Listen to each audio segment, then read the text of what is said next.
L'analyse que je fais de notre impuissance politique, c'est que nous appelons démocratie son strict contraire.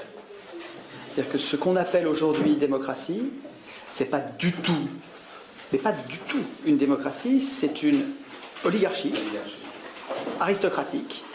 Et c'est pas du tout par hasard ou par le jeu d'acteurs qui seraient véreux, vicieux, pas du tout. C'est le mécanisme qui est au cœur de nos institutions est aristocratique, s'appelle l'élection.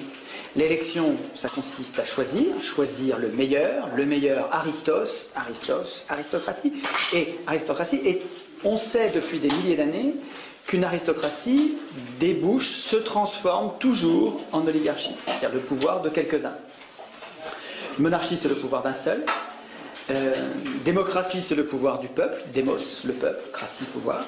Et une oligarchie, c'est le pouvoir de quelques-uns, d'un petit nombre. Et on y est en oligarchie. Vous voyez bien que quelques-uns tiennent les manettes. Mais quelques-uns ne tiennent les manettes, non pas parce qu'ils sont particulièrement mauvais ou particulièrement rusés. Je voudrais insister sur la cause des causes, ça n'est pas le vice de ceux qui nous gouvernent. Pas du tout. Vous mettriez, si vous les tuiez tous, vous en auriez d'autres qui viendraient à la place si vous ne changez pas les institutions. Le problème, ce sont nos institutions. Et dans les institutions du monde, pour l'instant,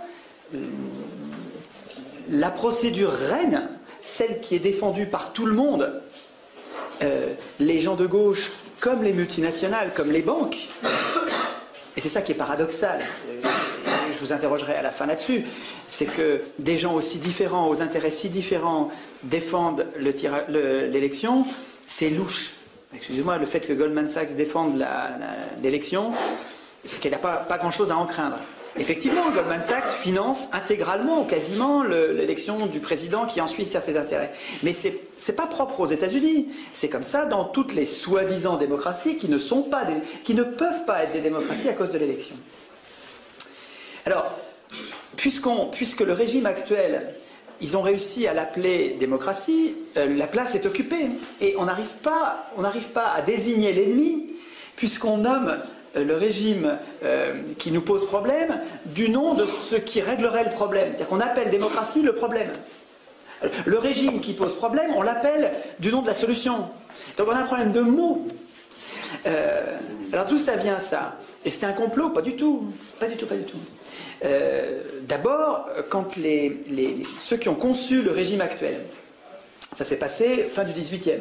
Ça s'est passé en Grande-Bretagne, puis ça s'est passé aux États-Unis, puis ça s'est passé en France en 1789.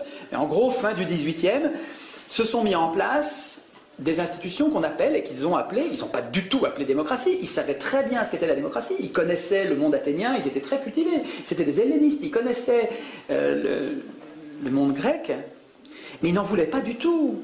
Sieyès, vous savez celui qui a écrit Qu'est-ce que le tiers-État, un des penseurs, un des plus grands penseurs de la Révolution française, Madison aux États-Unis, qui est un des plus grands penseurs, un des pères fondateurs de la Constitution américaine, ces gens-là n'avaient pas du tout en tête de fabriquer une démocratie, pas du tout. Ils n'en voulaient pas la démocratie. Pour eux, c'était l'anarchie, c'était la populace. Ils étaient élitistes. Ils disaient le peuple n'est pas capable de gérer ses affaires. Les fondateurs des institutions de nos gouvernements, qui s'appellent le gouvernement représentatif. Gouvernement représentatif, pas du tout la démocratie. Ces gens-là savaient, pensaient honnêtement. Ce n'étaient pas des affreux, puisqu'ils nous sortaient de l'ancien régime, qui était un régime pire, mais ils ne voulaient pas du tout de la démocratie. Et quand on parlait de démocratie, c'était presque une insulte, c'était péjoratif, c'était pas un mot positif, c'était pas ce que c'est devenu après. Alors c'est par un retournement de vocabulaire, c'est par une ruse de l'histoire, qu'au début du XIXe siècle, le mot démocratie s'est mis à désigner ce régime. Par exemple, quand Tocqueville a écrit de la démocratie en Amérique, il ne parlait pas du tout de la démocratie, c'était pas une démocratie, mais c'est un livre qui a été un best-seller immense de la démocratie en Amérique. Et il n'est pas le seul. Plusieurs auteurs, progressivement, se sont mis à appeler démocratie, parce que vous allez voir qu'il y a des points communs. Il y a un point commun qui est l'égalité. On va voir, quand on va parler de la démocratie athénienne, que le cœur de l'objectif central de la démocratie athénienne, c'était l'égalité. Mais l'égalité qui était revendiquée par les Athéniens, c'était l'égalité politique réelle.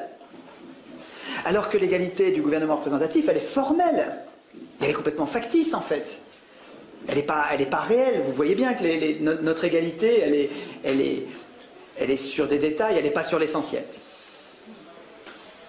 En tout cas, jouant sur l'égalité, prenant en compte l'égalité comme point commun, les auteurs politiques se sont mis progressivement à parler de démocratie. Et tout le monde s'y est mis. Et vous voyez bien que les élus y ont trouvé leur compte, puisqu'ils appelaient démocratie un régime qui leur permettait de se faire élire et donc d'avoir le pouvoir. Les élus, c'est les notables. Ce n'est pas les ouvriers, les élus. Donc, ça s'est fait, non pas, c'est pas un complot, mais ça s'est fait parce que les gens y avaient un intérêt. Les gens au pouvoir avaient un intérêt. Tocqueville disait, c'est quand même gros quoi, hein. Tocqueville, donc l'icône du libéralisme, disait, je ne crains pas le suffrage universel, les gens voteront comme on leur dira. Il savait déjà, 1835, il savait déjà, début du 19e, tout début de l'élection, il savait très bien on renverserait personne, on ne mettrait jamais des pauvres au pouvoir avec l'élection. Jamais. Ils le savent très bien depuis le début. Et ça leur va très bien qu'on appelle ça démocratie, parce que démocratie, ça paraît une espèce d'idéal, l'idéal démos, kratos, le pouvoir du peuple. Ouais, c'est bien, c'est nous, on va moins se faire enfumer si c'est nous qui dirigeons. Ben ouais, mais si vous appelez démocratie un régime qui n'a rien à voir et qui est même son strict contraire, ben vous êtes en train de vous faire avoir à grande largeur. Alors, pour en faire un outil pour aujourd'hui, pour voir qu'est-ce qui est utilisable aujourd'hui, il faut comprendre ce qu'il y a dans la démocratie athénienne. On parlera des objections, c'est-à-dire ce dont on a un petit peu parlé tout à l'heure quand on a parlé de xénophobie, de phallocratie, d'esclavagisme. J'en parlerai quand on verra les objections. Mais je voudrais d'abord vous montrer le cœur nucléaire d'une vraie démocratie, de la démocratie athénienne, avec le transparent que je vous ai préparé. C'est un schéma que j'ai fait pour ces conférences. Je l'avais fait d'abord à la main, puis en fait là, pour vous, c'est une première. Je l'ai fait sur machine. Alors, l'inconvénient du fait qu'il soit fait sur machine, c'est qu'il est tout prêt. Alors que quand je le faisais à la main, pendant que je vous parlais, je le dessinais en même temps. Alors, on voyait mieux le truc se faire, mais en même temps, comme j'écris pas bien, et puis en même temps, on écrit en parlant, on écrit moi-même, là c'est mieux écrit. Donc je vais vous montrer, peut-être oublier tout le reste. On commence par le commencement. Les Athéniens, après des siècles de tyrannie, ont un objectif pratique, c'est l'égalité réelle, l'égalité politique réelle. Pas l'égalité sociale, pas l'égalité économique. Ils savent bien qu'ils ne sont pas égaux. Pas l'égalité physique. Non, l'égalité politique. Quand on prend des décisions, on les prend ensemble et à l'Assemblée, un homme, une voix. À l'Assemblée du peuple, pas l'Assemblée des représentants, l'Assemblée du peuple. C'est l'Assemblée du peuple. Hein? Donc, l'objectif, et lui, il faudrait lui mettre une couleur particulière parce que c'est comme c'est le centre, c'est le cœur, c'est ce qu'on ne doit pas oublier quand on va penser aux autres institutions. Ok. Alors, qu'est-ce qu'ils ont constaté, les Athéniens? Et on constate nous la même chose. Ils ont constaté que le pouvoir corrompt, et il faut un peu de temps, mais au bout du compte, personne n'y résiste, même les plus vertueux deviennent corrompus, ils se mettent à poursuivre leur intérêt personnel au lieu de poursuivre l'intérêt général. Constatant ça c'est des faits, et c'est des faits qu'on voit encore aujourd'hui, on voit bien que la richesse et le pouvoir, les privilèges, ça nous change. Et même si on est bon au départ, on est moins bon, comme les drogués qui avons besoin de notre drogue après, quand on a pris le goût, on a envie que ça dure, et cette envie-là passe avant l'intérêt général. Prenant acte de ça, ce que ne fait pas l'élection, prenant acte de ça, les Athéniens ont défini des sous-objectifs qu'il faut bien comprendre comme au cœur et indispensables. Premier sous-objectif et deuxième sous-objectif qui vont ensemble, c'est l'amateurisme politique. Donc il faut donc avec comme institution, donc là c'est en gris parce que en couleur c'est en vert, ce sont les institutions, et là c'est les objectifs qui nous font choisir telle et telle institution. Mais donc, rotation des charges, ils font tourner le pouvoir, puisque le pouvoir corrompt, eh bien on ne leur laisse jamais longtemps. On fait tourner le pouvoir pour que ça n'ait pas le temps de les corrompre. Et puis le résultat, ça va être qu'il n'y a pas de professionnalisme. On ne veut pas de professionnel du tout, disaient les Athéniens. On n'en veut pas parce que c'est le cœur de la corruption. Bon, là on n'est pas encore dans les institutions. On en est au cœur de ce qui a motivé la démocratie. La démocratie, elle a existé pour atteindre ses objectifs. Et on pourrait très bien prendre les mêmes pour nous aujourd'hui, en disant, on veut qu'ils soient amateurs, Donc il faut que ça tourne, c'est parce qu'on veut qu'ils soient amateurs qu'il faut que ça tourne, c'est parce que ça tourne qu'ils seront amateurs, c'est complètement, ça va ensemble, et tout ça va servir l'égalité. Comprendre qu'il y a une cohérence là-dedans. Et que si je laisse se former une caste de politiciens, je ne vais pas atteindre mon objectif d'égalité. Je vais avoir des professionnels et on ne va plus être égaux, politiquement. Politiquement, hein, je ne parle pas d'égalité, je sais bien qu'on est inégaux, ils savaient bien qu'on est inégaux devant la richesse, devant l'intelligence, mais politiquement, il faut qu'on soit égaux. C'est ça, le projet démocratique, c'est ça. Bon, ce qu'il faut comprendre, c'est que ces deux sous-objectifs, on n'en est pas encore à des institutions, si peut-être sur les mandats courts et non renouvelables, mais les mandats courts et non renouvelables, c'est pas gérable avec l'élection. Vous n'allez jamais avoir les candidats en nombre suffisant pour alimenter des postes en mandats courts et non renouvelables. Vous ne les aurez pas à l'élection. Parce que quand vous élisez quelqu'un, le mécanisme qui vous a conduit à l'élire, c'est le même qui va vous conduire à le réélire. Et donc l'élection, elle entraîne avec elle une stabilité du corps politique. Elle entraîne une professionnalisation, une sédimentation. Ça va être toujours les mêmes. Mais dans le génome de l'élection, il y a la professionnalisation de la politique. Ça va avec. C'est programmé avec. Donc, si vous voulez, s'ils avaient choisi le tirage au sort, c'est parce que c'est complètement cohérent. Pour obtenir l'amateurisme, pour obtenir les rotations, c'est les mandats courts et non renouvelables, il faut le tirage au sort. Vous ne pouvez pas garder tout le reste et puis mettre l'élection à la place du tirage au sort, ça ne va pas marcher. L'élection ici ne permet pas l'amateurisme et la rotation des charges. Donc ça ne permet pas l'égalité. Vous ne pouvez pas la remplacer. Le tirage au sort, c'est lui qui permet, en prenant toujours à chaque fois des gens différents au hasard, ça permet la rotation des charges et l'amateurisme, donc l'égalité. Alors ça c'est absolument central. Là on a le cœur nucléaire d'une démocratie. En institution complémentaire, pour l'objectif central, ils avaient le droit de parole. C'est-à-dire qu'ils savaient bien, ces gens-là n'étaient pas idéalistes. Platon était idéaliste. Les philosophes étaient souvent idéalistes. C'est-à-dire qu'ils nourrissaient, ils alimentaient des mythes qui permettaient de dominer. Vous savez que les mythes, ça sert à dominer. C'est Mirabeau qui disait l'homme est comme le lapin, il s'attrape par les oreilles. On marche aux histoires, on a besoin qu'on nous raconte des histoires. Vous savez, le storytelling, il y a un petit bouquin que je n'ai pas apporté, qui est un bouquin important, tout petit, qui résume, qui fait l'état de la science sur le storytelling. Storytelling, c'est une technique de commercialisation, mais pas seulement une technique de manipulation des humains en leur racontant des histoires. On est très très très vulnérables au bobard. Nous tous, hein, nous vraiment, on marche quoi. Quand on nous raconte des histoires, on y croit. On n'a qu'une envie, c'est de croire. Et donc quand on nous raconte des bobards, on demande que ça. Si ça colle avec ce qu'on a déjà compris du réel, on demande que ça. Alors, sachant, les Athéniens, eux, ils n'étaient pas idéalistes. Les Athéniens, ils étaient très très réalistes, très pratiques. Ils savaient qu'ils étaient imparfaits. Ils savaient qu'ils allaient pouvoir piquer dans la caisse. Ils savaient qu'ils allaient pouvoir tirer l'intérêt général vers leur intérêt particulier. Ils savaient qu'ils étaient menteurs. Ils savaient qu'ils n'étaient pas toujours honnêtes. Ils savaient ça. Et ils disent, eh bien, notre système, il va faire que chaque citoyen est potentiellement une sentinelle. Chaque citoyen qui veut parler, qui veut dénoncer, peut dénoncer. Et il garde la vie sauve, parce qu'à l'époque ça rigolait pas. Hein. Avant que la démocratie, quand il y en a un qui se mettait en travers, donc les opinions dissidentes, elles étaient maltraitées. On s'en débarrassait de façon expéditive. Et les Athéniens ont fait un autre choix. Ils ont dit, on va protéger les opinions dissidentes, on va laisser les gens s'exprimer en instituant l'Iségoria.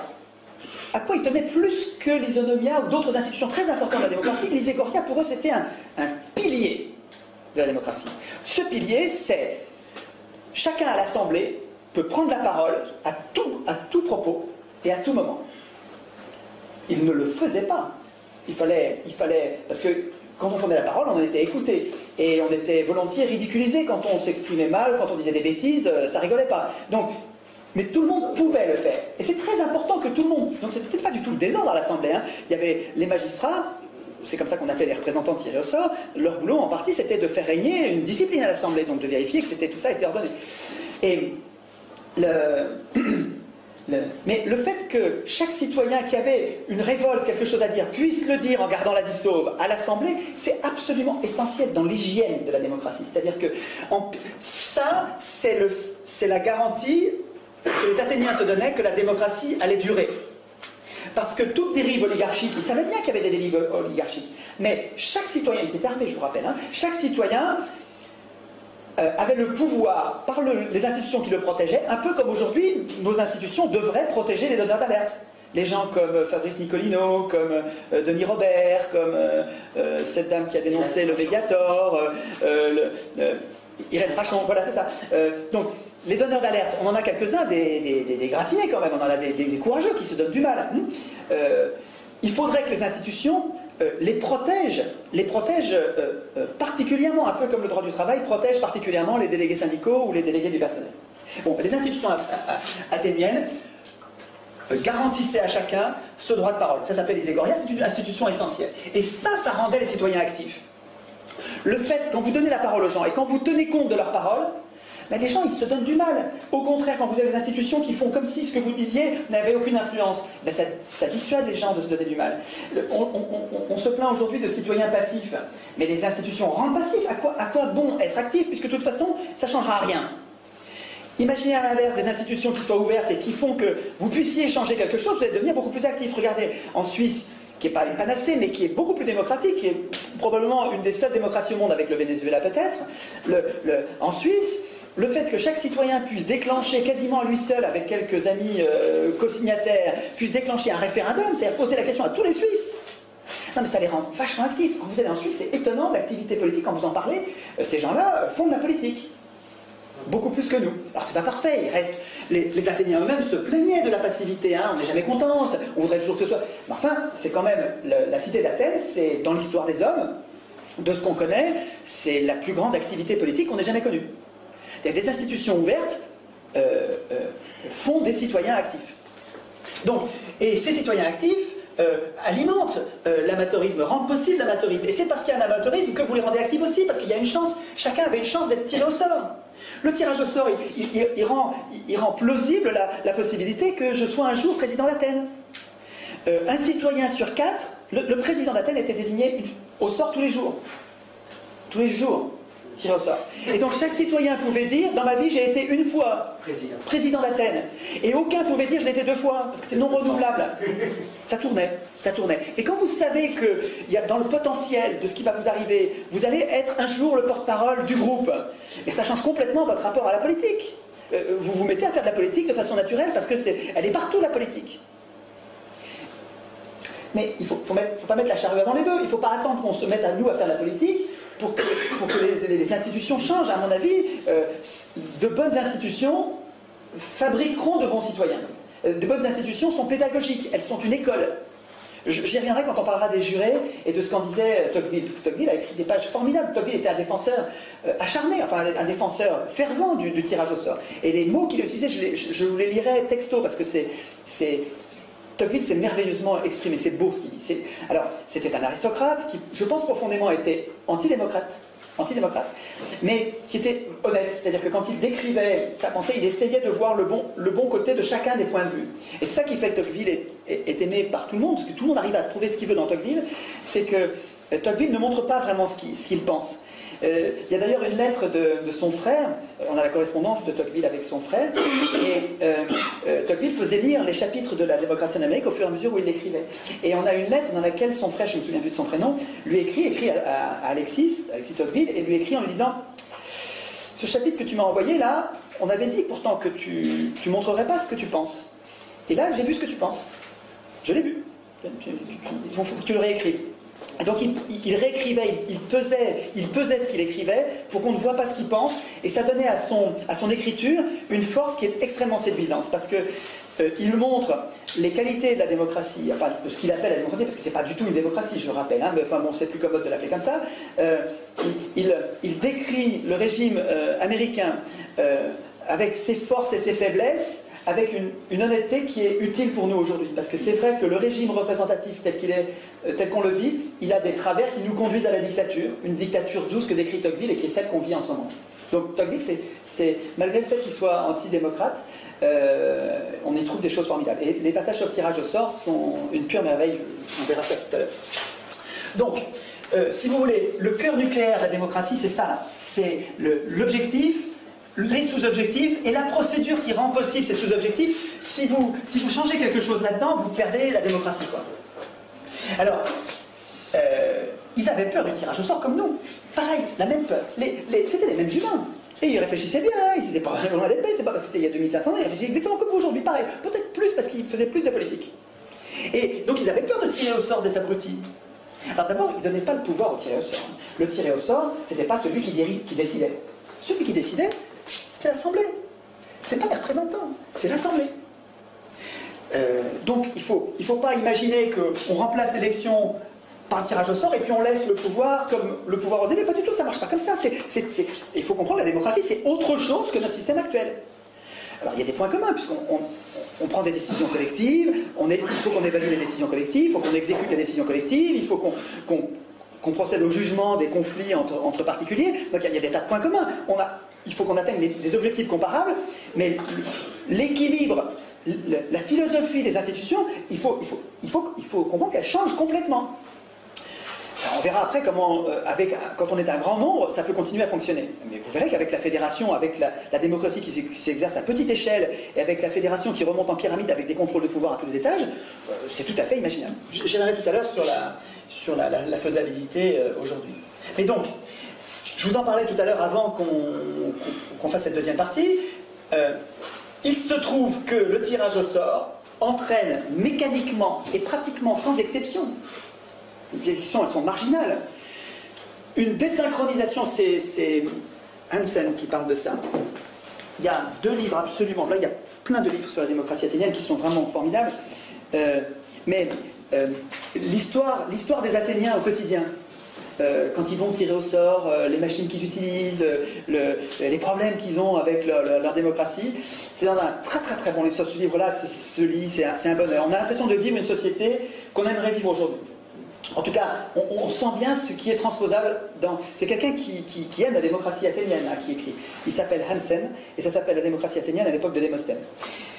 Bon bouquin pour voir le quotidien. C'est un des plus grands connaisseurs connus de la démocratie athénienne, donc il y en a beaucoup, des connaisseurs de la démocratie athénienne, mais celui-là est un grand bonhomme qui avait écrit plusieurs forts volumes sur le sujet et qui les a résumés pour nous en un seul bouquin pour que ce soit accessible. Et puis il y a un deuxième livre, alors lui que je vous recommande plus encore, parce que là c'est le plus important, je pense, de tous les bouquins sur le tirage au sort et l'organisation politique du pays. Pourtant c'est un titre qui n'est pas sexy, Principe du gouvernement représentatif. A priori vous voyez ça sur une étagère, vous allez dire je vais le laisser là, je verrai peut-être demain. Vous avez tort, ce livre est un très bon livre. C'est l'histoire du tirage au sort, c'est l'histoire du moment où on a perdu cette conception, cette importance du tirage au sort, pourquoi l'élection a triomphé, avantages et inconvénients, c'est écrit honnêtement. C'est un gars super, Bernard Manin, j'ai rencontré, c'est un gars jovial, malin, cultivé comme tout. C'est quelqu'un d'important qui a écrit un livre et il ne pensait pas faire un plaidoyer pour le tirage au sort. Lui, il voulait faire un état des lieux honnête. Et c'est tellement honnête que pour nous, qui n'entendons jamais parler de tirage au sort, on dirait que c'est un plaidoyer pour le tirage au sort. Mais en fait, il défend aussi l'élection. C'est très honnête, c'est un peu comme Tocqueville.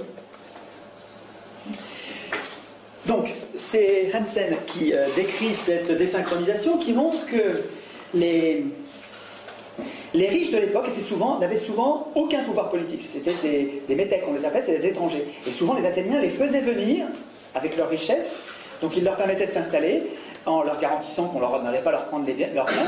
Et finalement, les riches, là, ces métèques, faisaient leurs affaires, ils vivaient très confortablement, ils s'étaient très bien installés, ils n'avaient aucun pouvoir politique, mais manifestement, pendant 200 ans, ça ne les a pas empêchés de prospérer. Et Athènes était une cité très prospère.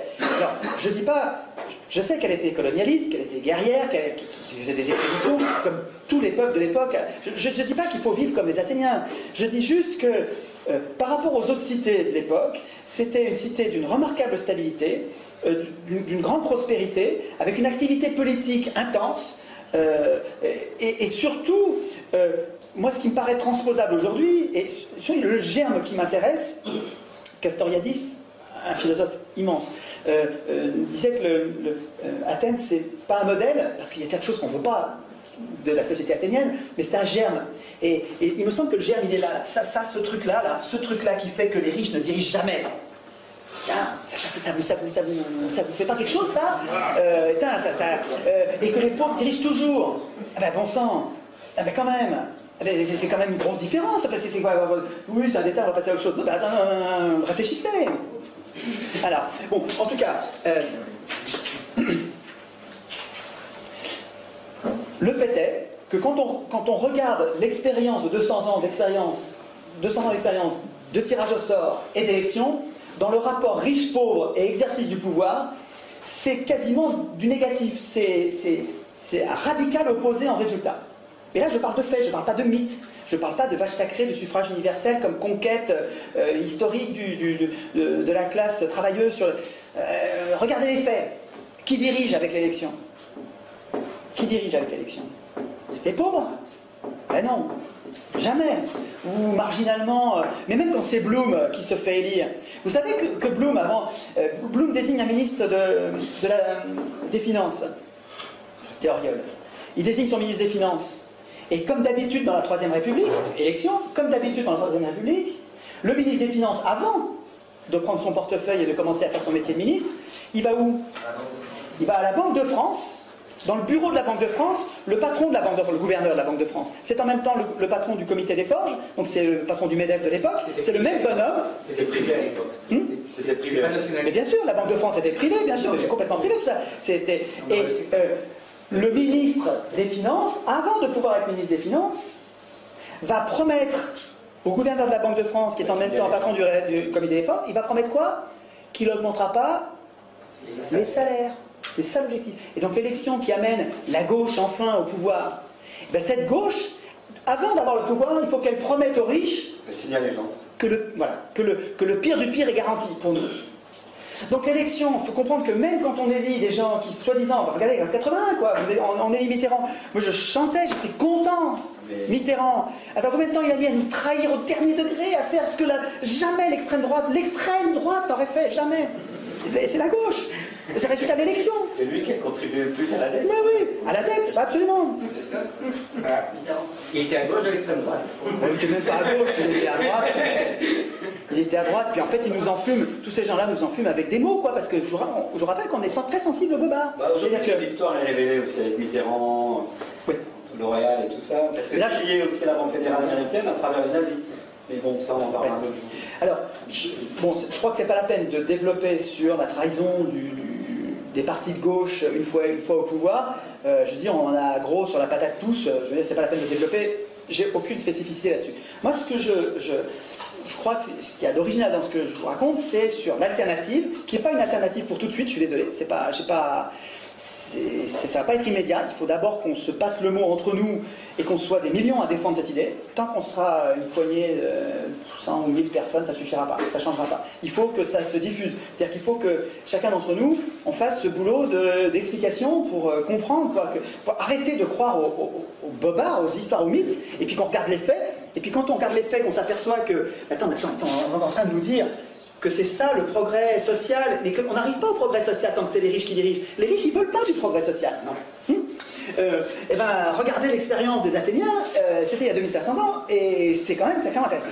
Alors, sur le plan pratique de l'organisation, il reste que si on devait tirer au sort aujourd'hui les gens, on a quand même peur de tirer au sort. Alors moi, dans les assemblées, ils me disent, et si on tire au sort Le Pen? Ils ont peur de Le Pen. Ou si, vous savez, les gens de Le Pen, si vous dites on tire au sort un communiste, ça leur fait le même effet. Bon, si on tire au sort quelqu'un dont on n'a pas envie du tout. Les Athéniens, ils avaient la même peur. Ils avaient exactement la même peur. Ils avaient peur de certaines personnes qu'ils ne voulaient en aucun cas.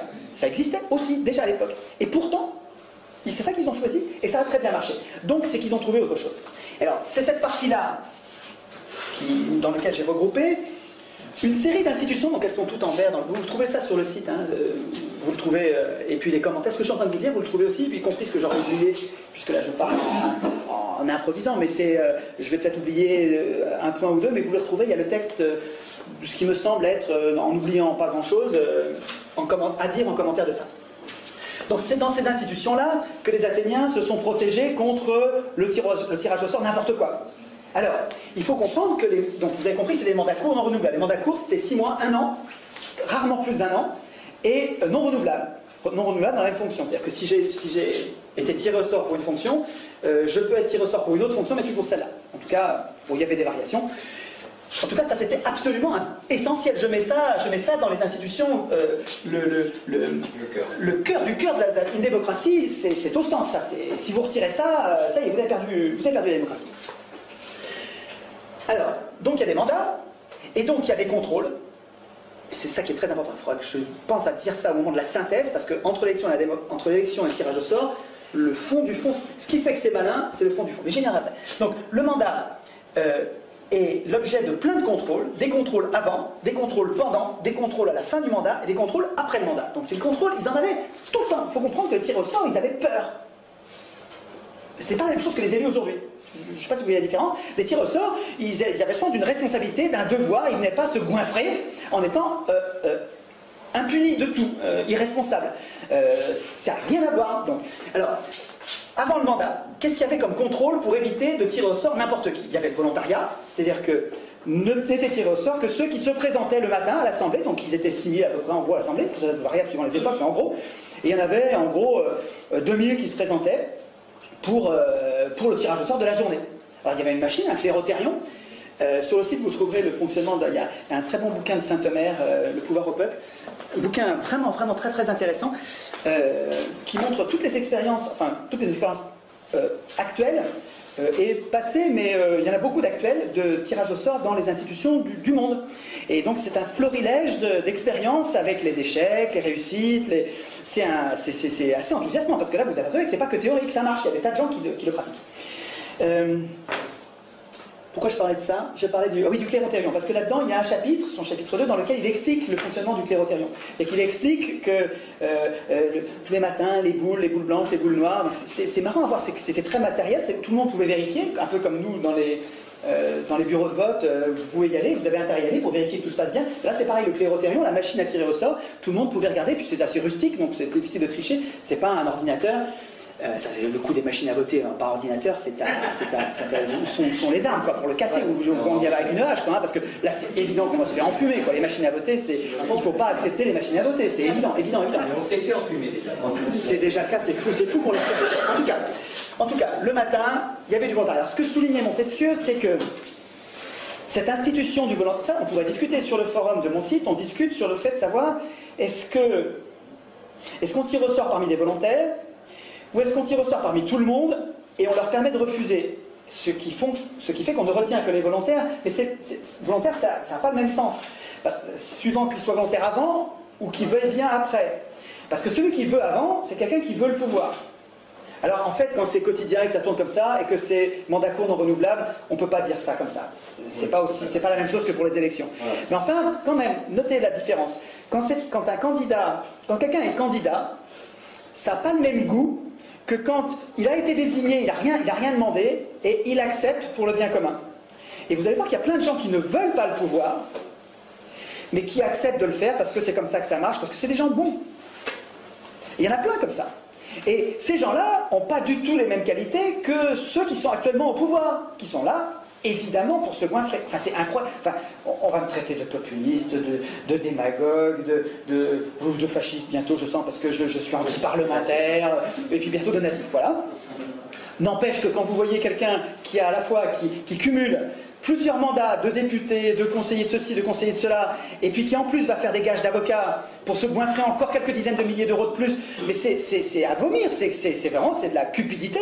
Donc ces élus, enfin ce qu'ils deviennent, ils ne sont pas tous, il y a quelques élus qui sont tout jeunes, et quand ils sont au début, ils ne sont pas encore corrompus, mais en gros quand même, ils sont vraiment là pour se goinfrer. Quand on imagine, quand on voit comment ils vivaient à l'époque, là, putain, ça n'a rien à voir. Là, ils avaient le sens d'un devoir, ils ont été récompensés, pas par de l'argent. Alors, à la participation à l'Assemblée, on les payait, mais rien, on les payait une demi-journée d'ouvrier. Donc on les payait vraiment 3 francs 6 sous. Et puis ensuite, quand on les récompensait, vous verrez, on parle de récompense, c'était des honneurs. C'est pas de l'argent, des honneurs. Les humains, ils marchent bien à l'honneur. Il y a des tas de gens qui font des tas de choses pour l'honneur, pour la gloire, pour l'impression d'avoir servi le bien commun et que le regard des autres leur suffit, le regard des autres reconnaissant, ça suffit. Il y a plein de gens qui marchent à ça. Attends, faut être un peu malade mental pour ne marcher qu'à l'argent. Hein. Je veux dire, faut être un peu détraqué, quoi, un peu drogué, un peu déséquilibré, mais tout le monde n'est pas comme ça. Il y a beaucoup de gens qui se contentent de la relation à l'autre, de la relation pacifiée et reconnaissante à l'autre pour se donner du mal. Et donc les institutions fonctionnaient comme ça. En tout cas, Montesquieu soulignait, donc je parle du volontariat, il soulignait que c'était très important pour le tirage. Le tirage au sort n'était pas parfait, selon lui, mais il était rendu vertueux par les institutions complémentaires qui venaient corriger ses défauts. Et il disait le volontariat faisait que le volontariat et les punitions, parce que vous allez voir qu'il y avait des tas de punitions, le volontariat, la combinaison des deux faisait que il y avait peu de volontaires. Parce que quand vous savez que vous allez être puni, vous y allez si vous avez un vrai projet, si vous sentez qu'il faut le faire pour la cité. Vous avez le droit de démissionner? Je ne sais pas s'ils avaient le droit d'être révoqués, mais je ne sais pas s'ils avaient le droit de démissionner. Je ne suis pas sûr de ça. Enfin, je ne sais pas, il faudrait vérifier. J'ai pas lu ça, donc ça ne me dit rien. Mais je pense qu'ils s'engageaient, et alors ce qui est marrant, c'est de voir comme ils étaient mis en accusation à la fin, au moment de la reddition des comptes ou après coup, et ils se défendaient, et ça marchait, hein, en disant, mais attendez, souvenez-vous quand même que je suis comme vous, quoi, hein, et ça marchait comme défense, parce que les gens voient bien qu'il s'est dévoué, il a accepté d'être tiré au sort, il s'est donné du mal, bon, ça n'a pas été un oligarque, ça n'a pas été un mari, et on ne le punit pas. Donc il y avait un risque de punition, mais il n'y avait pas du tout, évidemment, toujours des punitions. Alors, donc, le volontariat, associé au risque réel de punition éventuellement sévère, ça pouvait d'ailleurs aller jusqu'à la mort, hein, bon, enfin bon, c'est pas ça parce que c'est pas transposable, mais enfin je veux dire, c'était des punitions sévères pour l'époque. La combinaison des deux faisait que le volontariat était un vrai filtre par rapport aux affreux ou aux débiles ou aux gens que vous redoutez par rapport au tirage au sort. Vous comprenez ce que je veux dire? Ce que je veux dire, c'est que par rapport à l'objection, on va avoir des idiots. Non, on va se débrouiller pour en éviter une bonne partie comme ça. Ensuite, il y avait la docimasie qui était une sorte d'examen, pas un examen de compétences, parce que égalité politique, on a tous la même compétence politique. C'était un examen d'aptitude, c'est-à-dire qu'on cherchait à voir le gars qui est fou, qui est vraiment carrément folle dingue, la docimasie, on le mettait à l'écart. Ou le gars qui s'occupait pas bien de ses parents. C'est marrant que ce soit si important pour eux. Le gars qui s'occupait pas bien de ses parents, il était mis à l'écart, il pouvait pas. Enfin bon, il y avait comme ça des aptitudes qui permettaient de mettre à l'écart, donc encore un filtre qui permettait. Alors nous, si nous écrivions nous-mêmes nos institutions, on prévoirait, on y réfléchirait et on dirait de quelle docimasie on veut, quel est l'examen de passage, qu'est-ce qu'il faut en faisant attention à ce que ce soit pas un privilège, quoi, mais pour nous éviter ce qui nous fait peur. Mais voilà donc un examen avant. Et puis il y avait l'ostracisme. Et l'ostracisme aujourd'hui c'est devenu un mot très négatif. L'ostracisme, faire preuve d'ostracisme aujourd'hui, c'est mal. Mais à l'époque c'était non seulement il n'y avait pas de connotation péjorative, mais ça faisait partie de l'hygiène de base de la démocratie. C'est-à-dire que l'ostracisme, ça vient de ostracon, qui est un bout de poterie. Donc il y avait des poteries cassées, on prenait un bout de poterie et on gravait sur la poterie le nom de quelqu'un dont on avait peur. Alors d'abord, avant qu'on fasse ça, à l'Assemblée, un citoyen proposait qu'on lance la procédure d'ostracisme. Alors il disait oui, il disait non, mais s'il disait oui, si l'Assemblée, pas les représentants, hein, l'Assemblée, si l'Assemblée disait oui, il faut qu'on fasse l'ostracisme, parce qu'il y a plusieurs personnes qui ont peur, on lance la procédure, et la procédure, ça consiste à ce que chacun, s'il a peur de quelqu'un, il a peur de ce tribun là, oh là là, lui il prend le pouvoir, lui il parle trop bien. C'est pour ça qu'ils ostracisaient les gens. Hein. Lui il parle trop bien, ou bien lui il est en train de magouiller, il nous fait peur, pour une raison X ou Y, on grave son nom sur un ostracon, donc sur un petit bout de poterie, et ensuite on compte les ostracons, on compte les noms. Et celui qui avait le plus de fois son nom gravé sur les ostracons, on ne le tuait pas, on lui prenait pas ses biens, on le déshonorait même pas, mais on le mettait à l'écart de la vie politique pendant 10 ans. C'est quand même pas... et il y en avait plein d'autres qui n'étaient pas dans la vie politique. Je vous rappelle que les femmes, les esclaves, les métèques, donc des gens qui vivaient très bien, les métèques, qui pouvaient être très riches, tous ces gens-là vivaient en dehors de la politique, donc ils n'étaient pas à l'Assemblée, ils n'étaient pas citoyens, c'était pas la mort, quoi. Hein. Mais en tout cas, la démocratie avait en elle-même un rouage important qui permettait de mettre, pas à mort, à l'écart de la vie politique, pendant 10 ans, quelqu'un dont on avait peur. Donc, rendez-vous compte encore que c'est quelque chose qui nous manque aujourd'hui. Aujourd'hui, quand on vous présente deux candidats, prenez l'exemple que vous voulez dans le passé récent de votre pays. Vous avez deux candidats qui vous paraissent deux affreux. Qu'est-ce que vous faites? Vous êtes coincé, vous avez le choix entre la peste et le choléra. Vous n'avez même pas le vote blanc qui vous permet de dire, mais je veux qu'ils rentrent tous les deux chez eux. On pourrait avoir un vote blanc qui dirait, le sens politique du vote blanc, c'est je veux d'aucun de ces gens-là. Ou la question que vous me posez, elle est débile, je ne veux pas de cette question. Le vote blanc, il sert à dire, rentrez chez vous avec votre question, ou rentrez chez vous les candidats et mettez-moi d'autres candidats. Et pourtant, le vote blanc, il est interprété comme valant comme nul, et il est mélangé avec les nuls et jeté à la poubelle. C'est révoltant. Mais pourquoi? Qui a écrit ces règles? Qui a écrit les règles qui mélangent le vote blanc avec les votes nuls? C'est des élus. Ben, c'est normal qu'ils écrivent ça. On peut presque pas leur en vouloir. C'est notre faute d'avoir laissé les élus écrire la Constitution. C'est juste notre faute. J'insiste, hein, c'est votre faute à vous, chacun, et puis à moi, hein, parce qu'on les laisse faire. On ne devrait pas laisser les élus écrire la Constitution. Sinon, ils n'écrivent pas le respect du vote blanc, ils n'écrivent pas le référendum d'initiative populaire, ils n'écrivent pas les mandats courts et non renouvelables, évidemment. Ils n'écrivent pas une chambre sur deux tirée au sort au moins, voire 2 chambres tirées au sort. Ils n'écrivent pas les jurés citoyens, ils n'écrivent pas toutes les institutions dont on a besoin. Bon, là j'anticipe sur la fin, mais en fait elle soigne de partout. C'est pas aux hommes au pouvoir d'écrire les règles du pouvoir, c'est pas aux politiciens de métier, c'est pas aux hommes de parti d'écrire les règles du pouvoir. Même si c'est le parti que vous aimez bien. Comprenez, prenez du recul. Si vous êtes d'un parti, vous pouvez évidemment, puisqu'on n'a que ça pour se bagarrer, donc je ne vais pas vous faire le reproche d'être dans un parti. Mais ce qu'il faut comprendre, c'est que, quel que soit votre parti, il faut que vous compreniez que si vous aspirez au pouvoir, ben, votre honneur, c'est de ne pas écrire la Constitution. Et si en même temps vous aspirez au pouvoir, et en même temps vous voulez écrire la Constitution, ben, vous êtes déjà dans une dérive oligarchique, vous êtes en train déjà d'être un voleur de pouvoir. Vous êtes en train d'être, vous vous préparez à être juge et parti d'écrire les règles pour vous-même et d'enfumer tous les autres. Ce qui s'est passé avec la Constitution européenne. Européenne, évidemment, européenne, française, hein, oui. De Gaulle qui écrit pour lui-même. Oui, non, mais les exemples, ils sont tous. Tu prends toutes les constitutions du monde, hein, à part celle du Venezuela, et à part celle-là, évidemment, qui a été écrite par Solon, Clisthène, Solon est parti après avoir écrit les règles, il est parti pendant 10 ans, donc il n'a pas écrit les règles pour lui-même, comme par hasard. Il a écrit une démocratie. La suite. Alors la suite. Oui, parce qu'il faut que Alors, ça c'est les contrôles avant. Contrôle pendant, facile à comprendre. Les tirés au sort étaient révocables. Si on s'aperçoit qu'un tiré au sort se met à défaillir, à pas faire son boulot comme il faut en cours de mandat, l'Assemblée peut à tout moment le révoquer. Donc voilà, ça vous rassure pas ça? Attends, est-ce que vous avez ça avec les élus? Non. Eh ben voilà, quand même. Donc, mais ça va avec, hein. Tous ces contrôles-là, ça va avec. Je reviendrai après en prenant du recul. Le point commun de tout ça, c'est qu'on assume que les gens ne sont pas bons. Voilà. On assume les conflits, on assume l'imperfection des gens, on assume que la vertu n'est pas naturelle, n'est pas spontanée, n'est pas innée. On assume ça, et dans les institutions, comme on a compris ça et on l'assume, eh bien on met des contrôles partout. Et donc après ça, vous pouvez moins vous en occuper. J'y reviendrai tout à l'heure, mais vous verrez que finalement ce système-là il est beaucoup plus robuste pour les grandes structures, la grande taille. Si l'Europe était bâtie sur ce modèle-là, ben vous pourriez vous en désintéresser parce qu'il y a des contrôles partout. Alors que là, avec l'élection qui présuppose qu'ils sont... Alors on pourrait aussi s'en intéresser, on pourrait faire les deux. Ce qu'il faut comprendre, c'est... On y verra, quand on parlera d'une objection qui consiste à dire oui, mais le tirage au sort ça valait parce qu'ils étaient petits, alors que l'élection on est plein. C'est juste le contraire. L'élection il faudrait qu'on soit petit, et le tirage au sort ça marcherait mieux si c'est dans un système de grande échelle. Donc, je fais vite, la révocabilité c'est facile à comprendre. La reddition des comptes, le fait d'avoir à rendre des comptes à la fin. Vous imaginez si vos élus vous rendaient des comptes? Ils vous rendent des comptes et après ça, il a exercé le pouvoir pendant 1 an, et après ça, pendant 6 mois, voire quelquefois pendant 1 an, c'est vachement long la reddition des comptes, ça prenait un temps fou. D'ailleurs, il fallait des gens tirés au sort pour aller contrôler les tirs au sort, c'est d'autres tirés au sort, hein, ils se contrôlaient entre eux. Et donc, pendant 1 an, il fallait qu'ils expliquent pourquoi ils avaient fait ci, pourquoi ils avaient fait ça. C'est 1000 fois plus protecteur que notre système, ce truc-là. C'est 1000 fois plus protecteur. Vous me dites, et si on tirait au sort un tel qui est un affreux? Mais regardez tous les contrôles qu'il y a.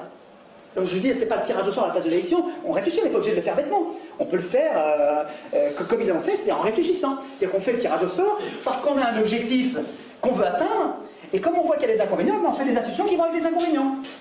Et alors ça, l'ensemble a une cohérence, et c'est bien plus malin que notre système. Bien plus malin pour l'intérêt général. Ah, c'est moins malin pour les banques. Mais pour l'intérêt général, c'est bien le système-là. Pour les banques, mais à un moment donné, ils vont nous voir venir. Hein. Bon, tant pis. En tout cas, dernière institution complémentaire du tirage au sort qui fait qu'il n'y a pas à avoir peur des affreux, c'est que même après coup, même après le mandat, si on s'apercevait, mais attends, là, il y a un gars qui a amené l'Assemblée à aller envahir une autre île et on s'est pris une pâtée du diable.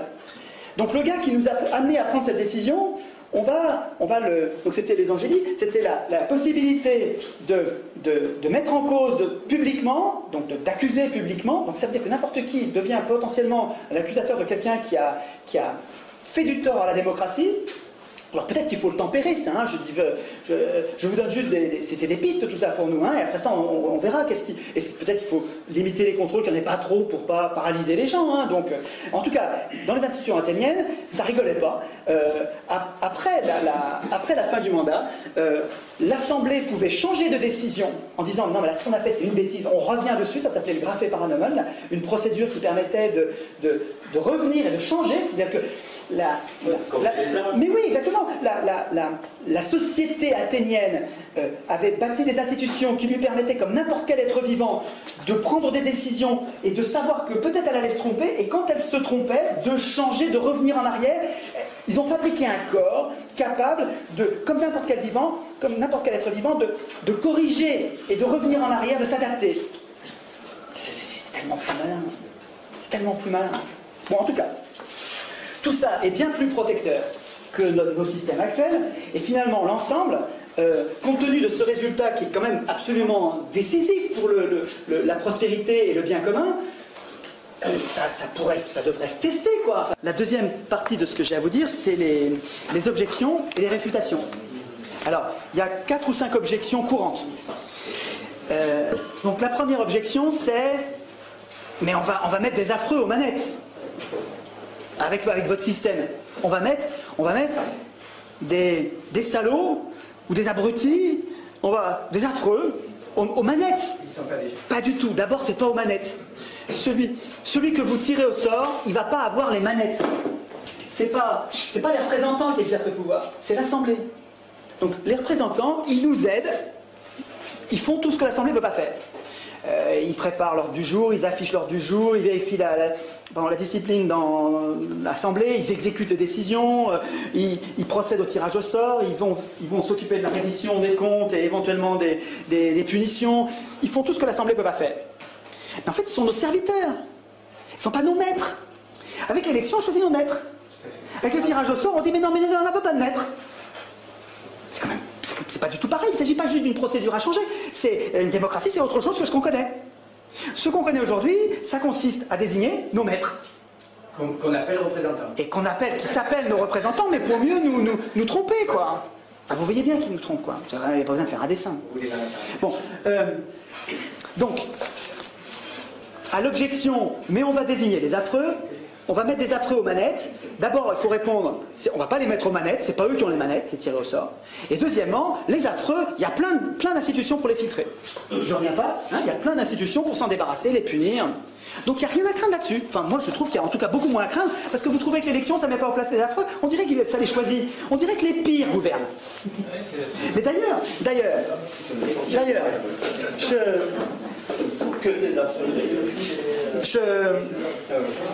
je pense que ce livre-là, je dois avoir 1500, 2000 bouquins à la maison, j'ai beaucoup de livres, je lis énormément. Mais si je devais garder un livre de tous les livres, ah là là, ça c'est une merveille. Les propos sur le pouvoir d'Alain, et tous les propos, mais les propos sur le pouvoir d'Alain, c'est un livre de chevet, c'est un truc, vous le relisez, c'est de l'intelligence, c'est très très très très très utile. C'est un vrai bon bouquin qu'on peut prendre à l'adolescence, et puis après ça, il vous suit toute votre vie, quoi. Propos sur le pouvoir, c'est génial. Alors, dans un des propos, une des pensées d'Alain, c'est... Et vous allez voir ces 3 toutes petites phrases avec le sujet verbe complément, c'est très court, et il y a tout. Il y a tout pour condamner l'élection. Pour condamner l'élection. Tant que j'avais pas trouvé le tirage au sort, je trouvais qu'il y avait de quoi se foutre une balle, cette phrase-là, parce que c'était trop vrai, et c'était un piège, on ne pouvait pas en sortir. Mais avec le tirage au sort, alors qu'est-ce que c'est? Qu'est-ce qu'il disait, Alain? Il disait, les gens bons ne se soucient pas de gouverner. C'est une façon en vieux français de dire, ils ne veulent pas gouverner. Les gens bons n'ont pas envie de gouverner. Tout est là. Autant dire que les pires gouverneront. C'est vrai que si vous avez un système de l'élection qui repose sur la candidature et que les gens bons ne veulent pas, ne seront pas candidats, ben vous allez avoir que des affreux. Eh bien oui, les pires gouverneront, mais on y est. On y est. Regardez, vous avez Paulson au gouvernement des États-Unis. Vous avez Dick Cheney, vous avez Paulson, Dick Cheney, Rumsfeld, des diables. Tous, la crème de l'horreur. Obama n'est pas mieux. Exactement. C'est le bal des vampires.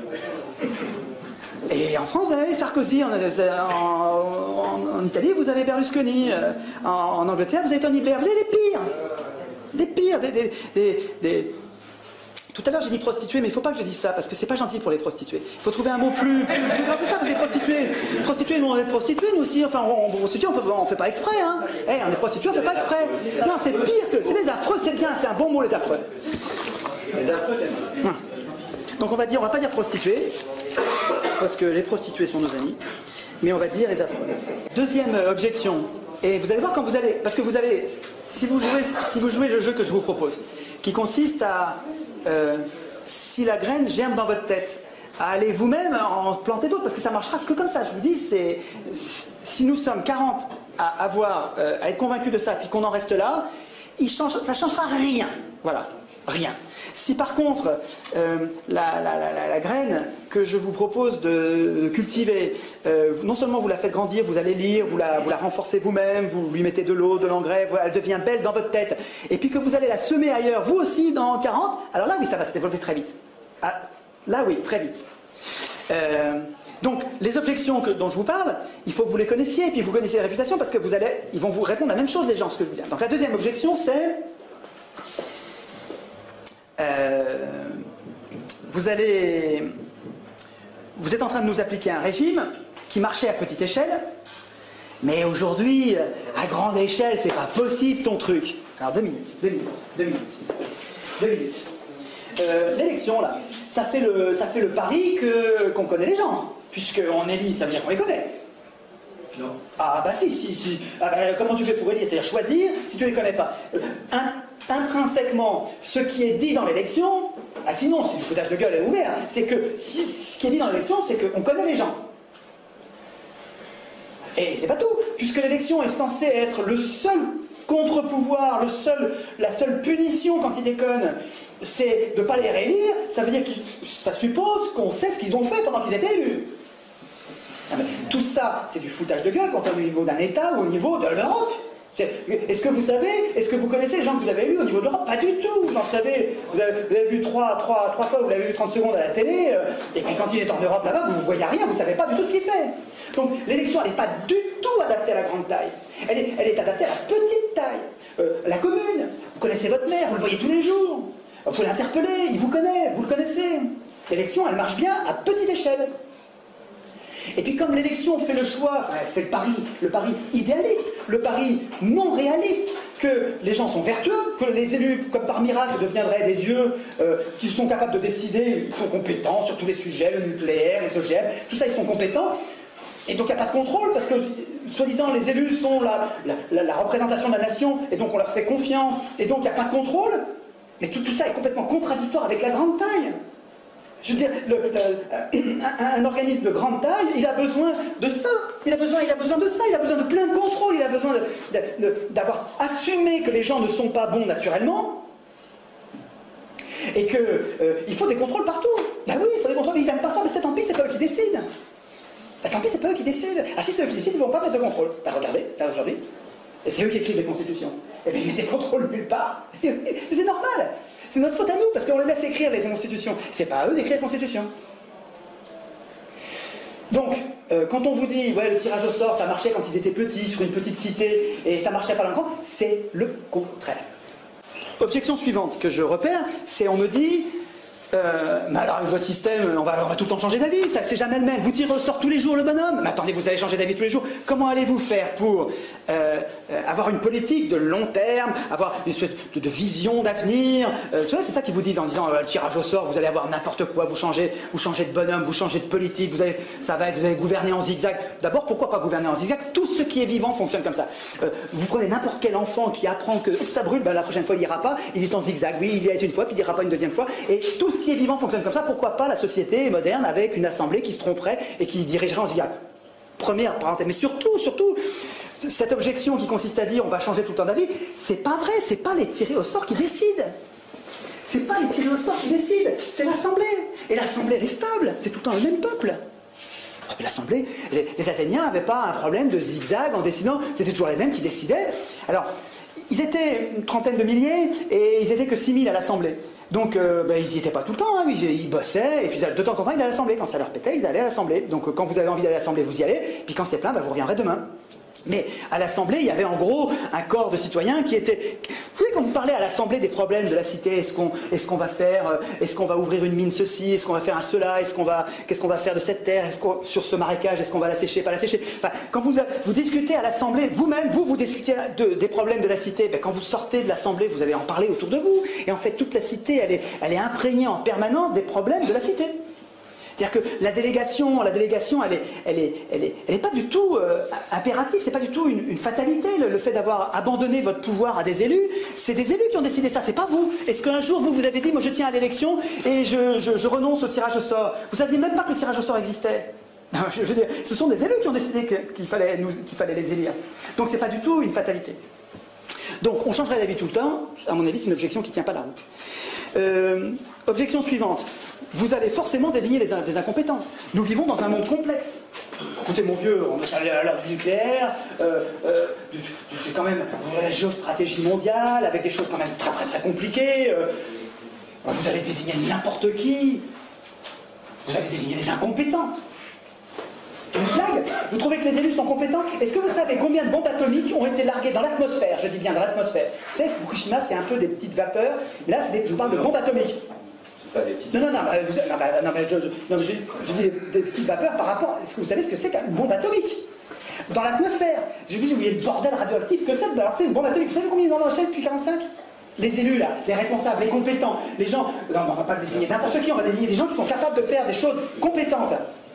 Des choses raisonnables. Combien de bombes atomiques? Plus de 2000. 2000 bombes atomiques dans l'atmosphère, et sous terre, et dans la mer. Directement, là.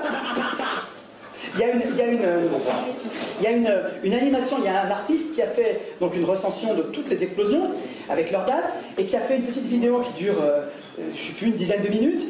Et vous avez le temps qui passe avec 1 seconde tous les mois, et puis, je ne sais plus, à peu près, peu importe la gradation, et puis vous avez le premier truc qui pète juste avant Hiroshima, c'est dans le désert d'Amérique, et puis après ça, vous avez poum poum, vous avez les deux coups de Hiroshima et Nagasaki, ça se calme. Puis après ça, ça recommence à péter dans le désert des États-Unis, puis ça se met à péter, je ne sais plus dans l'ordre, si je crois qu'après c'est l'URSS qui commence à faire péter, pour en faire 2000, il en faut un paquet, des petits points rouges, puis à un moment, dans les années 60, ça n'arrête pas. Des responsables, on vous dit, avec des tirés au sort, vous allez désigner des incompétents, mais on se fout de nous.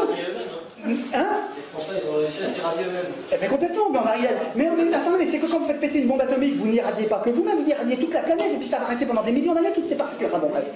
Et puis combien? Alors, mais là, vous allez pouvoir prendre le relais avec moi. Les élus prétendent être compétents. Et combien de guerres ils ont déclenché, les élus? Combien de guerres? Qui a balancé du napalm et des pesticides sur le Vietnam par millions de litres? Qui? Les élus? C'est les élus, hein? Attends, c'est épouvantable ce qu'ils ont fait sur le Vietnam. Épouvantable, absolument épouvantable. C'est dingue ce qu'ils ont fait au Vietnam. C'est profondément révoltant ce qu'ils ont fait au Vietnam. C'est des élus qui ont fait ça. Des gens compétents. Et est-ce qu'une assemblée populaire aurait fait ça? Je ne suis pas sûr du tout. Peut-être que oui, mais je ne suis pas sûr du tout.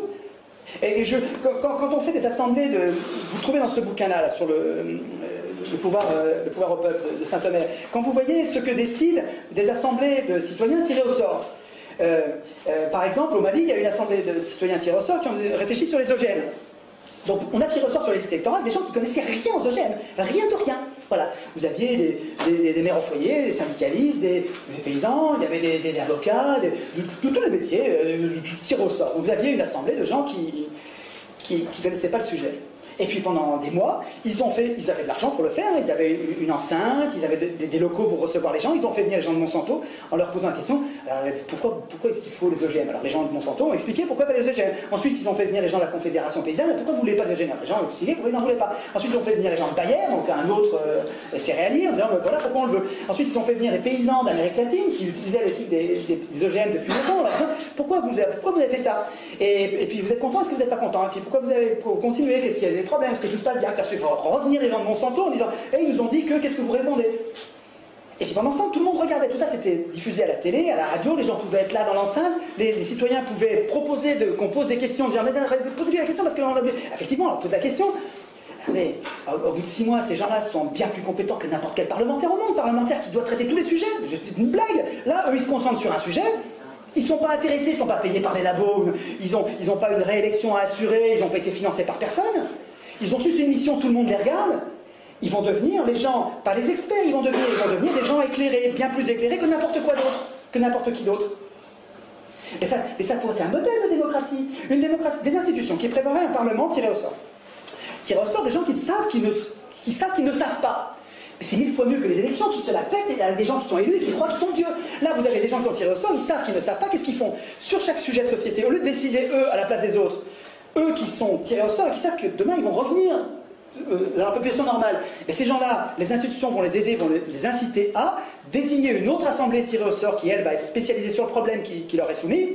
Et en fonction du rapport que va faire l'assemblée spécialisée, ils vont décider de telle ou telle loi. Et éventuellement, s'il y a un doute, eh bien, on fait un référendum.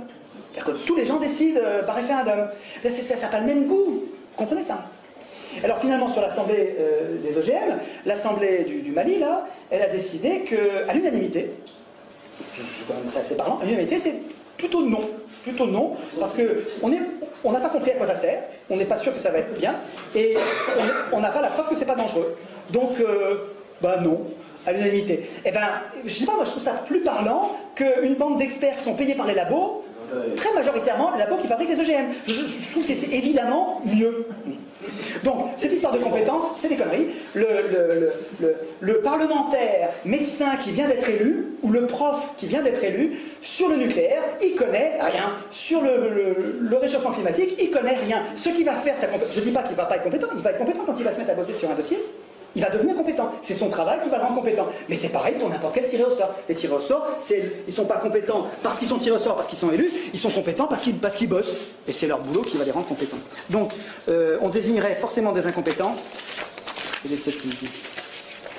J'ai presque fini. Le modèle athénien était esclavagiste, phallocrate et xénophobe. Ça, alors là, je garde le meilleur pour la fin. Parce que c'est ça vous allez l'avoir. C'est-à-dire qu'on vous dit, mais attendez, l'élection, c'était la démocratie athénienne, c'était une oligarchie. Regardez, vous aviez une toute petite poignée de gens qui avaient le pouvoir, et tout le reste, c'était des esclaves, des femmes, des métèques, une toute petite poignée de gens. Attendez. À l'époque, sur Terre, c'est un anachronisme de les juger avec nos valeurs et nos valeurs d'aujourd'hui.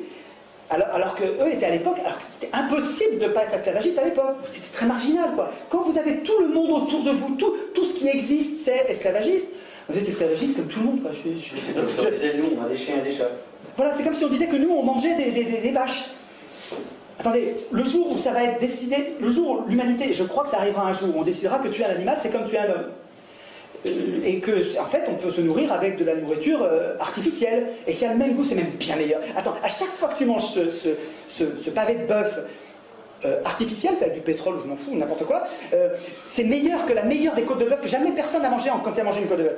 Simplement, tu n'as plus besoin de tuer un animal. Une fois qu'on aura inventé la technologie nécessaire pour nous nourrir, en nous régalant, nous donnant toutes les protéines, toutes les intrants, mais il n'y a plus besoin de tuer les animaux. Ce jour-là, ça pourra devenir un crime de tuer un animal, puis on n'aura plus besoin. Mais quand vous allez juger les gens d'aujourd'hui en disant ils tuaient les animaux, c'était une boucherie, c'était un génocide sans arrêt. Regardez, c'est des camps de concentration. Regardez les batteries, les animaux en batterie qui se font assassiner. Et bien avant d'être assassinés, ils se font torturer. Ils se bouffent entre eux, les cochons, dans les étables. Et quand on nous jugera, nous aujourd'hui, nos petits-enfants nous demanderont « Qu'est-ce que tu faisais, papy, pendant le génocide des animaux ?» Je dis « Ouais, ben, je les mangeais comme les autres. » Et si vous voulez, l'esclavagisme à Athènes, c'est un peu ça. Je ne dis pas ça pour défendre l'esclavagisme, il ne faut pas être con. Je ne suis pas esclavagiste, je ne suis pas phallocrate, je ne dis pas qu'il ne faut pas que quand je vous demande de vous concentrer sur Athènes, je ne vous dis pas il faut être misogyne, on met les femmes. C'est évident que je ne dis pas ça. Vous comprenez ce que je veux dire? C'est pas. Et celui qui me fait ce procès-là, qui me dit mais vous êtes en train de défendre un régime esclavagiste et xénophobe, il me prend pour un abruti, enfin il me prend pour un salaud, il m'insulte, c'est incroyable ça. Moi j'ai du discernement. C'est-à-dire que oui, voilà, on ne va pas leur reprocher de ne pas voler en avion ou de ne pas porter des Nike à l'Athénien. Bon, en tout cas, ce que je veux dire, c'est que, regardez-le, celui qui vous dit ça. Celui qui vous dit, bah, la démocratie athénienne, vous êtes en train de nous défendre un régime qui était un régime d'esclavagistes. putain, vous me prenez vraiment pour un imbécile. Vous êtes en train de tout mélanger, parce qu'il y a un truc qui vous gêne là-dedans, qui va vous foutre au chômage. Parce qu'en général, c'est des élus ou des sponsors d'élus qui vous disent ça. Ben, évidemment, c'est des gens qui vont tout perdre là, qui vont perdre leur pouvoir d'élu, et les riches qui vont perdre leur pouvoir de transmission d'élus qui sont à leur service. Ils vont tout perdre avec le tirage au sort. Donc ils ont intérêt à tout mélanger, ils mettent du caca, du truc de c'est tout mélangé, regardez comme c'est sale. Et il me dit, bah, allez, circuler, rien à voir. Mais vous, enfin, même sans, nous, notre intérêt, c'est d'avoir du discernement. Quand quelque chose est mal d'un côté, il n'est pas forcément tout mal. Je suis désolé, la politique partisane qui consiste à dire, moi j'ai une ligne politique, et tout ce qui n'est pas strictement conforme à la ligne politique, c'est des ennemis. Pour moi, c'est une prison de la pensée. Je ne suis pas comme ça. C'est-à-dire que chaque individu ou chaque vie politique peut avoir commis des erreurs, peut présenter des imperfections, et puis à côté, il y a une perle géniale qui va me servir à construire le monde pacifié, la concorde d'aujourd'hui. Et à Athènes, je vous dis, si vous avez du discernement, regardez à Athènes. Est-ce que l'esclavagisme rendait possible la démocratie? Et si vous répondez oui, absolument, la démocratie n'était possible que s'il y avait l'esclavagisme, alors là, oui, ok, je dirais c'est vrai. Donc c'est un système qui porte en lui quelque chose d'inacceptable, et on laisse tomber. Mais est-ce que c'est vrai? Alors, il y a un peu de vrai, mais qui n'est pas vrai du tout. Un peu de vrai, c'est que c'est parce qu'il y avait des esclaves qu'ils avaient du temps pour faire de la politique. C'est parce que les femmes s'occupaient de la maison, de la tambouille et de la culture, de l'agriculture, que les mecs pouvaient aller faire de la politique.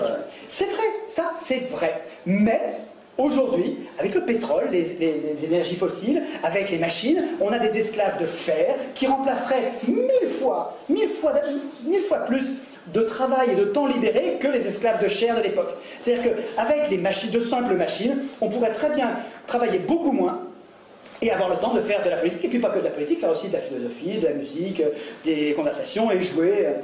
Donc, ce que je veux dire, c'est que l'esclavagisme, peut-être qu'à l'époque, ça rendait possible la démocratie, mais aujourd'hui, on n'a absolument pas besoin de l'esclavagisme pour que ça marche. On a d'autres moyens qui nous libéreraient du temps, le temps nécessaire pour... Il faudrait surtout qu'on se débarrasse de nos parasites, parce que c'est parce qu'ils nous piquent des milliers de milliards, tous les temps, tout le temps, qu'on est obligé de travailler.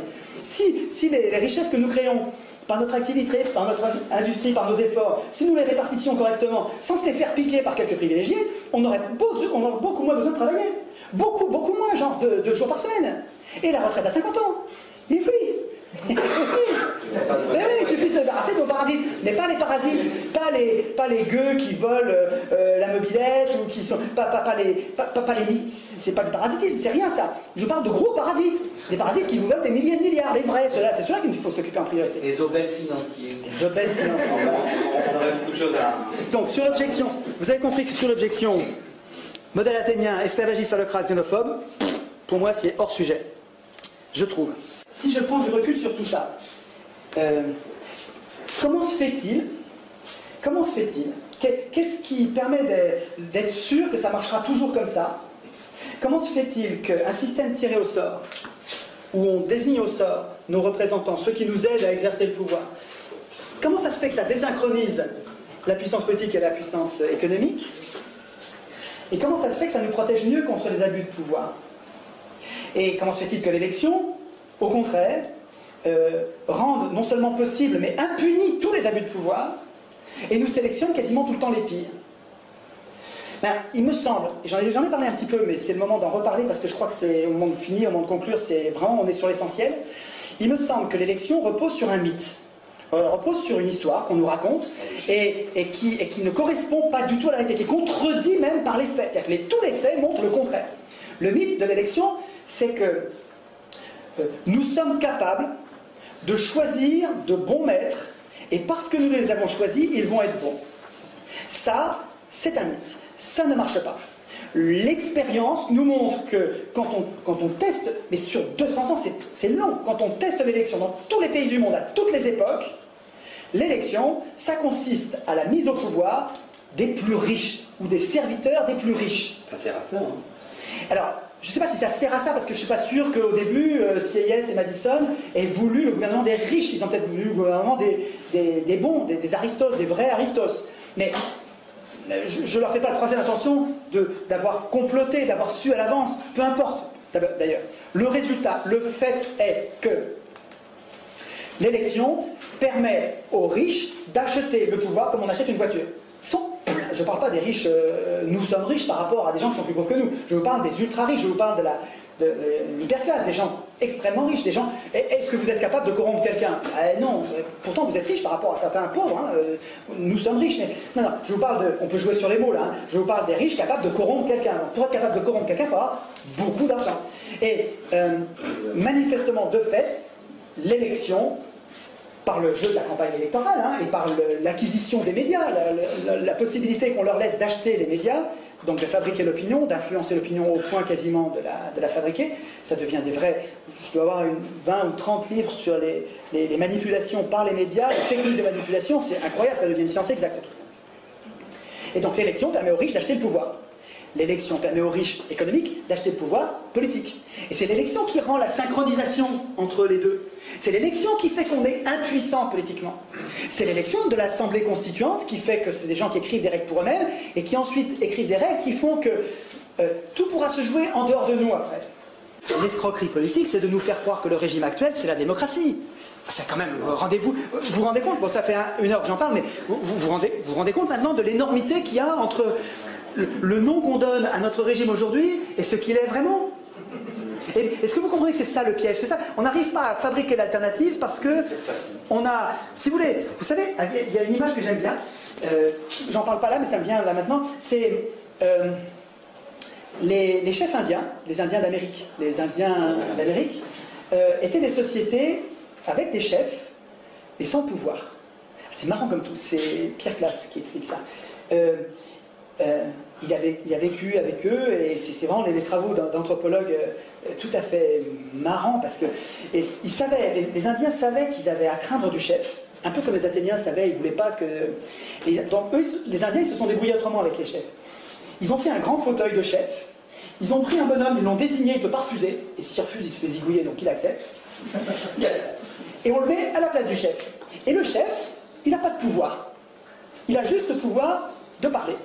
Et il parlait tout le temps. Et pendant qu'il parlait, on passait devant l'air de ne pas l'écouter. On le méprisait, on le négligeait. Il parlait et on passait sans l'écouter. Et son boulot, à lui, c'était de tenir la place au chaud de chef pour qu'il n'y ait pas un gars qui devienne notre chef sans nous. C'est marrant ça. C'est-à-dire qu'il savait qu'il voulait pas. Il savait que les gens ont tendance à. Il y en a qui ont tendance à devenir des chefs, des leaders. Pour se prémunir contre ces gens-là, il y avait une place de chef. Elle était occupée par un mec on ne lui mettait pas de pouvoir, il fallait que lui nous fasse des cadeaux. Je vous jure, c'est vrai, hein. Il fallait que le chef fasse des cadeaux à son peuple. Et quand les gens n'étaient pas contents, il lui en faisait voir, il risquait pour sa peau. Et comme il se méfiait des chefs, et ce qu'ils avaient trouvé pour ne pas être emboucanés par leur chef, c'est marrant. Eh ben, on dirait qu'on est victime un peu de ça, avec des gens qui ont fait un système qui n'est pas la démocratie, qui ont tout à craindre de la démocratie. Ils ont tout à craindre de la démocratie, les oligarques là. Si la démocratie voit le jour, c'est fini pour eux. Ils n'ont plus de pouvoir, ils ne peuvent plus abuser. Alors qu'est-ce qu'ils font? Leur système détestable, injuste, ils l'appellent comment? C'est le même truc que les Indiens, mais à l'envers quoi. Hein. C'est-à-dire qu'ils nous tiennent à l'écart avec ce mot-là. Quand ils appellent démocratie le système qui est son strict contraire, comment on fait pour résister? On s'est fait prendre un mot clé là. Je reviens à Lepage dont je vous parlais tout à l'heure. Lepage a un travail, Franck Lepage, et les gens du pavé ont un travail sur les mots qui est absolument génial. On retrouve la novlangue. Vous connaissez Orwell et le travail qu'il a fait sur la novlangue, c'est-à-dire sur un État totalitaire qui nous domine par les mots. En nous retirant les mots capables de désigner l'ennemi, en nous retirant ces mots-là, en les criminalisant, en les ridiculisant, en les remplaçant par d'autres inoffensifs. On se met à l'abri des coups quand on est oligarque. Et ce que fait Orwell, c'est de mettre à jour cette novlangue. Et ce que Franck Lepage et sa joyeuse bande, c'est vraiment une bande de gens formidables. Hein. Le Pavé, ça s'appelle. Pardon. Sur Google, vous tapez Le Pavé, et vous arrivez sur un site avec des vidéos et des ressources qui n'arrêtent pas de croître. Il faut aller voir les vidéos de Franck Lepage et puis de sa bande, ça vaut quelque chose. Une objection qu'on va nous renvoyer souvent. L'objection est est-ce que ce système va marcher avec des médias qui appartiennent aux oligarques? Vous savez que les 3/4 de la presse appartiennent à 2 marchands de canons et un marchand de béton. Pourquoi Rothschild achète Libération? C'est pas pour gagner de l'argent, il en perd. pourquoi une autre banque achète Le Monde, pourquoi une autre banque encore achète le Nouvel Obs, et les Inrecuptibles. Pourquoi les banques achètent les journaux? Pourquoi les marchands de canons achètent les magazines et les télés? Pourquoi les industriels achètent des télés? C'est pas pour gagner de l'argent, c'est pas vrai. Ne croyez pas ça, c'est pas vrai. C'est pour manipuler. C'est pour manipuler parce que dans un système d'élection, comme vous choisissez les candidats, c'est très important de maîtriser l'accès à la candidature visible qui est la seule qui va pouvoir être élue. Mais la réponse que je ferai à cette objection, c'est que je vous rappelle que moi, mon cap, c'est, puisque la source, la cause des causes, c'est que ceux qui écrivent la Constitution ne devraient pas l'écrire parce qu'ils ont un intérêt personnel qui est contraire au nôtre, contraire à l'intérêt du plus grand nombre. Et puisque donc la solution, c'est de tirer au sort une assemblée constituante qui va être désintéressée parce qu'elle sera non seulement tirée au sort, mais en plus elle sera inéligible aux institutions qu'elle écrit, il me semble que cette assemblée constituante tirée au sort, elle va faire son compte à la situation médiatique. Elle va prévoir dans les institutions que non seulement, comme le prévoyait Montesquieu, il va y avoir un pouvoir législatif, il va y avoir un pouvoir exécutif, et on ne dira pas gouvernement, parce que le mot gouvernement, c'est l'exécutif, il va être servile, il va obéir aux ordres de l'Assemblée, il va être servile. Quand on dit gouvernement, on se fait déjà enfumer avec les mots. Parce que gouvernement, déjà il y a tout dans le gouvernement. Il y a je décide et j'applique et je juge même. Dans le gouvernement, il y a tout. Il ne faut pas accepter le mot gouvernement. Une bonne constitution, elle ne met pas en place un gouvernement, elle met en place un exécutif. Montesquieu, c'est séparation des pouvoirs. Toi, tu écris les lois, tu es parlement, mais tu ne les exécutes pas. Toi, tu es exécutif, tu exécutes les lois, tu as la force armée, mais tu écris pas les lois. Et puis toi, tu es juge, donc tu les regardes, s'ils déconnent, tu les punis, et puis tu t'occupes des litiges entre citoyens. Et la triangulation de ces pouvoirs bien séparés fait qu'il n'y en a aucun qui est capable de devenir tyrannique. Vachement malin cette idée. Juste, il n'avait pas prévu parce qu'il ne connaissait pas, il n'y avait pas la télé. Comme il n'y avait pas la télé, Montesquieu a oublié de prévoir les médias. Mais nous, on n'est pas obligé d'être se limiter à ces pensées Montesquieu. On a toujours intérêt. On sait bien, nous, que les médias sont un pouvoir plus important encore que le Parlement, et donc on va mettre les médias sous contrôle, et sous contrôle démocratique, avec des jurés citoyens tirés au sort qui vérifient que tout se passe bien, et on va vérifier, et on va évidemment interdire à toute entreprise d'être en même temps entreprise et propriétaire d'un média, évidemment. Et du même coup, parce que je vous laisse, ce truc-là, vous le mettrez en place, vous n'allez pas le mettre en place, ils vous laisseront jamais faire un bout de ça, même un bout, ils vous laisseront pas faire. Donc, ce que je veux dire, c'est que ce projet-là, un projet de vraie démocratie, jamais ils nous laisseront faire. Ça se fera pas en étant gentil. Je veux dire, on va pas leur demander la permission. Ils vont dire oui, c'est pas comme ça que ça va se passer. Et donc, quand vous allez changer les choses, vous changerez en même temps les médias. Les médias, vous ferez. Et à mon avis, il n'y a pas que ça. Il va falloir penser à la monnaie. C'est-à-dire qu'il va falloir penser quand dans les institutions. Montesquieu n'en a pas parlé. Il a raté un truc parce que c'était en train. Montesquieu, c'était 18e, on ne voyait pas encore le projet, on ne voyait pas encore se former le problème du pouvoir bancaire. Ça commençait pourtant déjà, mais ça ne se voyait pas, donc c'était pas dans l'air du temps, on n'en discutait pas. Mais aujourd'hui, quand même, aujourd'hui, dans les institutions, si on ne prévoit pas le problème, la solution, la protection, le contrôle des autorités monétaires, si on ne prévoit pas ça, on n'est plus con que la moyenne, je veux dire, il faut quand même y penser. Évidemment, si on écrit de nouvelles institutions, l'Assemblée constituante, il va falloir qu'elle réfléchisse à la monnaie. Une phrase pour finir. Autant je comprends qu'un industriel, qu'un banquier, qu'un oligarque défende l'élection mordicus. Je comprends, c'est un moyen qui lui permet d'acheter le pouvoir, c'est logique. Je lui en veux même pas, il est dans son rôle. C'est normal. Mais que des militants de gauche ou de droite qui sont humanistes, qui cherchent une société, parce qu'il y en a plein à droite des gens qui cherchent une société apaisée, c'est une société un peu plus violente quand même que les sociétés de gauche, mais les gens de gauche ils ne se rendent pas compte qu'ils nourrissent aussi une certaine violence, donc je ne les départage pas, mais égal. Mais que les gens qui sont humanistes de tous ces bords, qui cherchent à une société pacifiée, avec le moins d'injustice possible, c'est-à-dire des inégalités, mais qui correspondent aux efforts de chacun. Il peut y avoir des inégalités, mais en proportion des efforts. Celui qui a fait beaucoup d'efforts, il est mieux traité que celui qui n'en fait aucun. Bon. Et que tous ces gens qui cherchent une société pacifiée, juste, défendent l'élection malgré... et ne veuillent pas de tirage au sort. Quand j'en parle à mes copains, le tirage au sort, ils disent non, mais parce qu'ils sont dans des partis. Ils n'arrivent pas à l'imaginer. Et ils cherchent toujours à louvoyer. Que ces gens, tous, à la fois... continue à vénérer comme une vache sacrée l'élection, le suffrage universel, et continue à détester ou vouer hégémonie le tirage au sort, alors qu'il y a 400 ans, 200 ans de tirage au sort, 200 ans d'élection, 400 ans de faits contraires qui montrent qu'ils ont tort.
souci de réalité.